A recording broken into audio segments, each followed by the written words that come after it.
আসসালামু আলাইকুম গাইস, চলে এসেছি রান্না করে আপনাদেরকে স্বাগত। আজকে দেখাবো পাঁচফোড়ন দিয়ে লাল শাক ভাজি। লাল শাকটা ভাজি খেতে অনেক মজা হয়। এখন আমি লাল শাকটা ধুয়ে নিয়েছি, আগেই কেটে ধুয়ে পরিষ্কার করে এখন আমি দিয়ে দিব চুলায়। দিয়ে দিয়েছি আমি লগে একটু পেঁয়াজ কাঁচামরিচ, এখন সিদ্ধ হয়ে গেলে দিয়ে দেবো আমি পরিমাণ মতো লবণ দিয়ে ভালো করে নেড়ে দিব। একদম শুকনো করে আমি শাকটা ভাপ দিয়ে নেব। লাল শাকটা আসলে খেতে অনেক মজা হয়, আপনারা একদিন খেয়ে দেখবেন।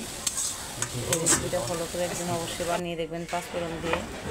আমি শাকটা সিদ্ধ শেষে একটা ফ্রাই প্যানে দিয়ে দেবো তেল দিয়ে দেবো আমি এখন কটা শুকনো মরিচ আমি তেলের বাইরে ভেজে নেব।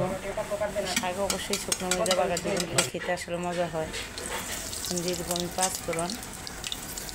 পাঁচফোড়নটা দিয়ে এখানে আমি দিয়ে দেবো পেঁয়াজ রসুন কুচি।